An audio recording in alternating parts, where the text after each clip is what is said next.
आज हम करेंगे कक्षा 6 विषय गणित का नया टॉपिक प्रश्नावली 1.2, जिसमें हम दैनिक जीवन में जोड़, घटा, गुणा और भाग का उपयोग करना सीखेंगे।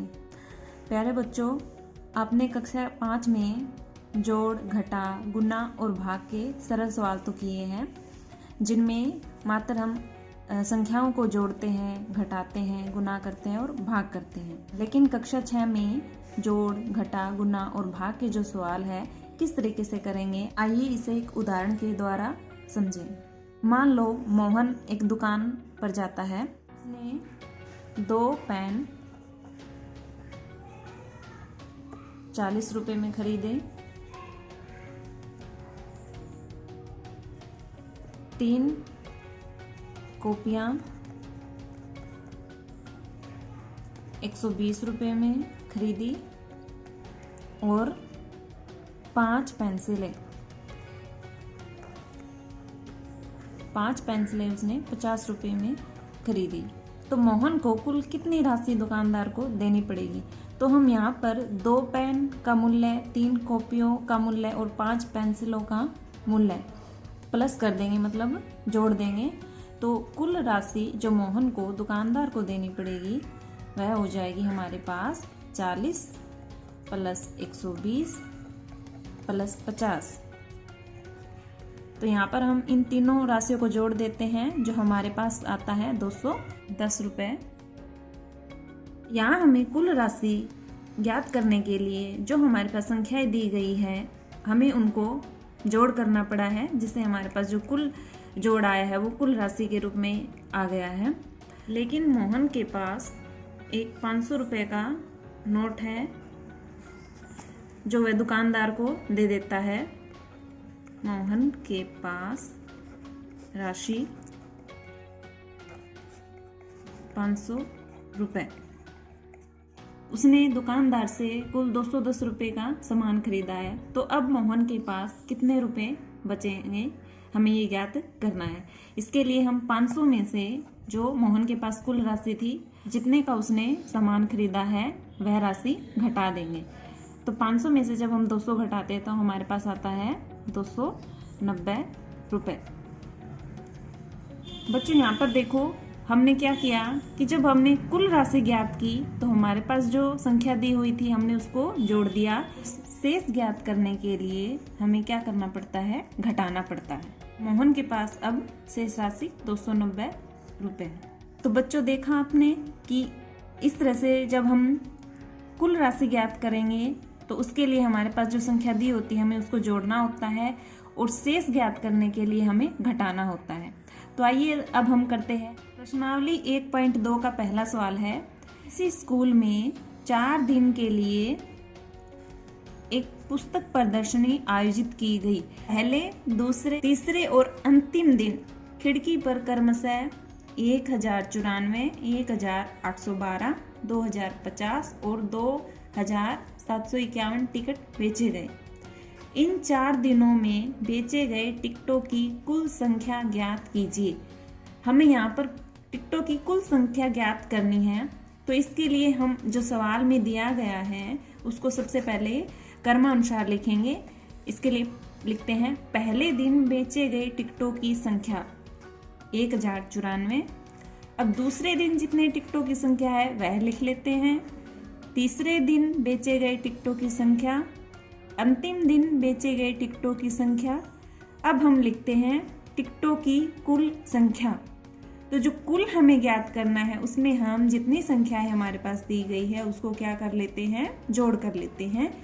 यहाँ पर टिकटों की कुल संख्या आ जाती है 7707। तो देखा यह कितना आसान सवाल है जो हम कर सकते हैं। अब हम करते हैं दूसरा सवाल।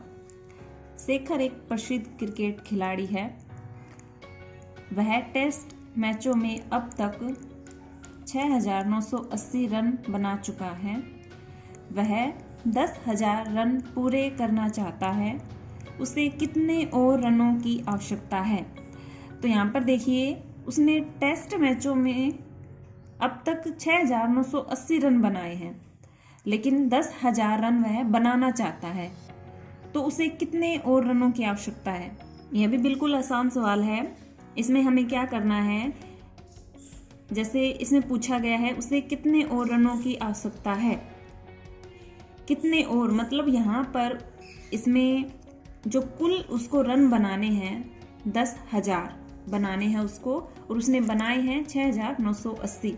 इसका मतलब 10,000 में से 6,980 हम घटा देंगे, जो हमारा आंसर होगा, मतलब कितने और रनों की आवश्यकता है वो आ जाएगा।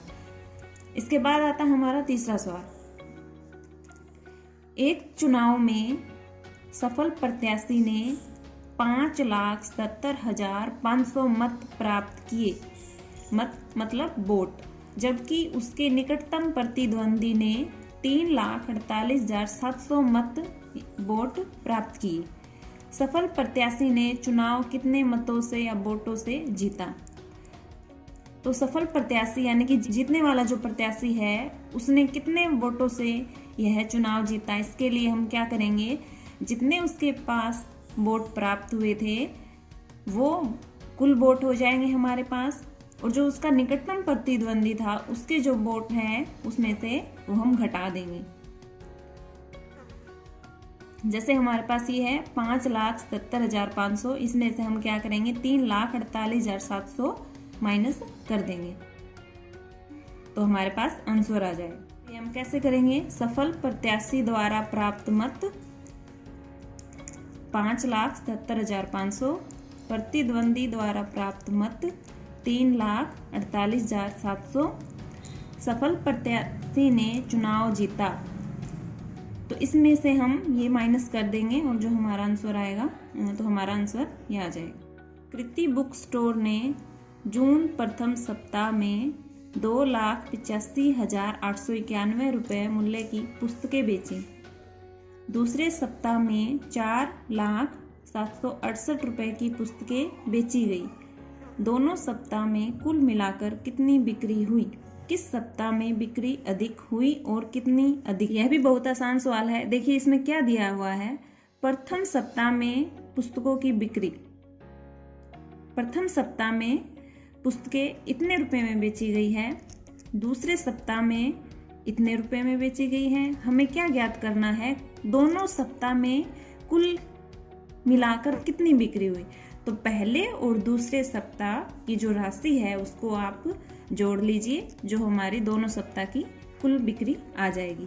फिर इसमें पूछा गया है किस सप्ताह में बिक्री अधिक हुई। यहाँ पर देखिए प्रथम सप्ताह में 2,85,891 रुपये की बिक्री हुई, दूसरे सप्ताह में 4,07,68 रुपये की बिक्री हुई। तो यहाँ पर कौन सी राशि अधिक है, दूसरे सप्ताह की राशि। और ये कितनी अधिक है, कितनी अधिक के लिए आप क्या करेंगे, दूसरे सप्ताह की राशि में प्रथम सप्ताह की राशि को घटा देंगे। आज के लिए इतना ही, धन्यवाद।